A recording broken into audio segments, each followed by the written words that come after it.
Alright guys, it's me, the Tycoon, coming back to you with another review, and this is of the biopic, Remembering Gene Wilder. I saw this recently because basically I was just thinking, what shall I watch? That's not the same old, same old.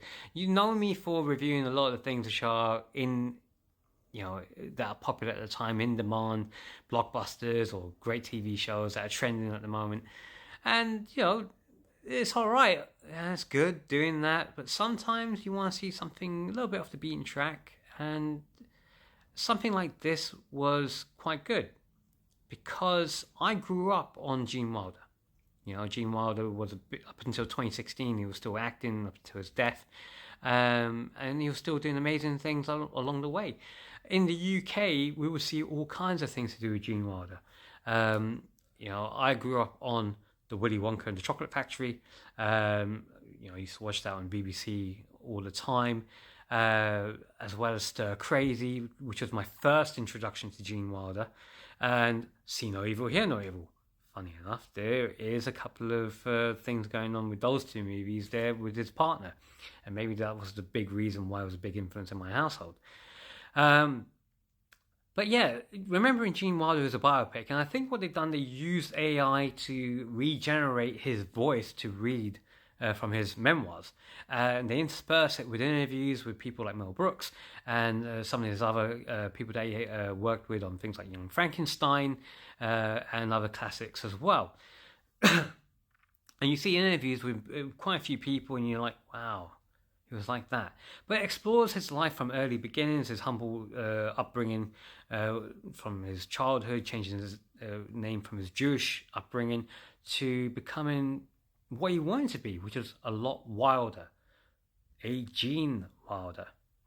So hence why he became known as Gene Wilder as a stage name, because that's what he wanted to do. And he brought that energy and wildness to him wherever he went, even in serious dramatic roles like he had in Bonnie and Clyde, where he played it slightly comedically, and it changed the dynamic of the character that he was playing at the time to the point where the director kept it in. And it was really good. From that, his relationship that he developed with Mel Brooks, from his relationship that he had with Gene Wilder's first wife and Mel Brooks' first wife, and they got together to create Young Frankenstein, and it took a long time to do it. It took a couple of years while Gene Wilder was still struggling in the theatre scene and, getting little bits of movies here and there, but little clips here and there. Young Frankenstein done it for him. It put him, catapulted him. And still, people remember Young Frankenstein till this day. Moving forward from there, he kept on developing more and more of a persona as a comedian. He wasn't a stand-up comedian, which was the funny thing about it, but he was really good at comedy. He was a comedy actor. And, lo and behold, he's done such, his work is... Sorry, I was just checking to see that the thing hadn't stopped. His work is never forgotten, if you're watching any BBC TV movies during the Christmas period, you will definitely get a chance to see Willy Wonka and the Chocolate Factory, or over the summer holidays. It will come on. It is in the zeitgeist in the UK and other places around the world as well. Or if you grew up like I did, and our comedy was Gen X, different. Stir Crazy was brilliant. Stir Crazy was wonderful to watch. And then the See No Evil, Hear No Evil, where they brought disabilities in, and it done it to great comedic effect while being respectful to the deaf and the blind. Brilliant. But while they're exploring it, they also explored his personal life with Gilda Radner. And, that she had, I think, 6 to 8 miscarriages, and then he found out that she had ovarian cancer and how it affected him because it's come from his memoirs, and he's reading it, and you're hearing his voice reading it. It's kind of eerie how he's reading it, because you feel that he's still alive at the time, even though this is shot well after his passing. This is quite recent, and it also led to, after Gilda Radner's death from cancer, how it affected him badly. He retreated within himself, but he also set up a cancer charity as well from it. So he was quite charitable. He done whatever he could to bring smiles to people's faces. When we were talking about Richard Pryor, him and Richard Pryor had such a great relationship and chemistry, not only on screen but off screen while on set. But Gene Wilder could never be that friend to Richard Pryor because Richard Pryor pushed him away.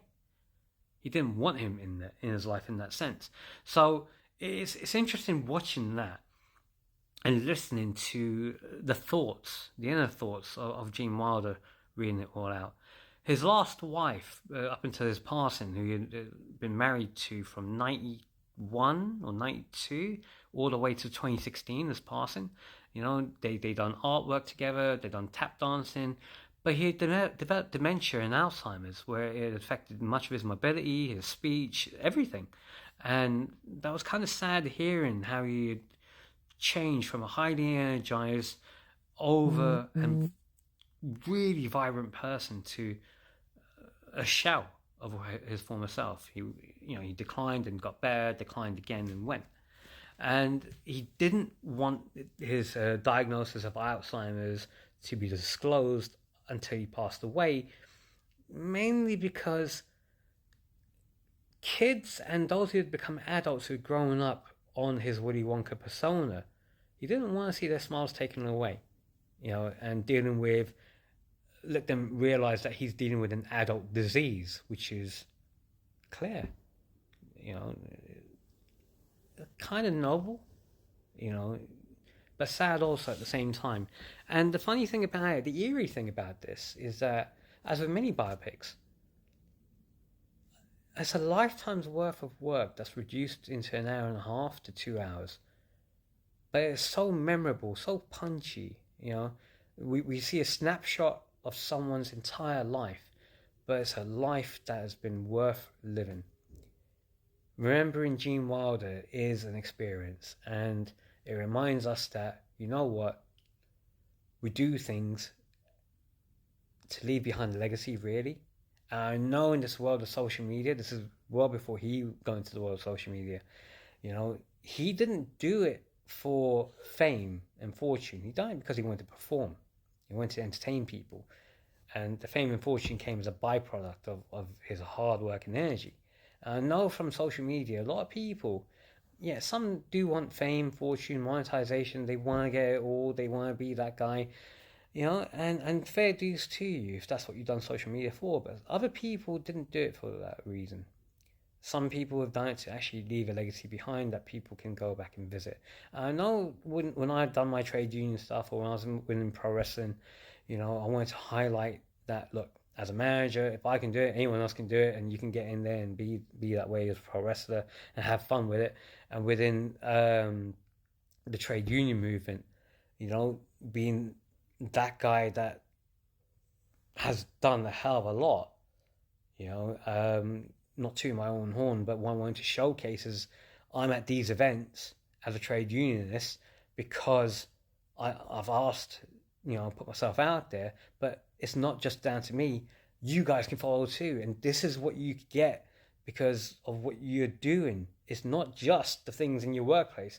There's a bigger role out there that we can all embrace and use our skills to make things better and talk to those decision makers on the higher level that can actually make things happen. And I think that's what remembering Gene Wilder also has done here too, which is remind us that this guy has left behind a legacy that if you want to follow it, it's there. But we'll all go through our trials and tribulations as well. So on that note, remembering Gene Wilder, watch it if you haven't seen it. And if you have seen it, let me know what you think. As always, whichever platform you're watching this on, give me a like, follow, subscribe, share. Let me know what you think in the comments.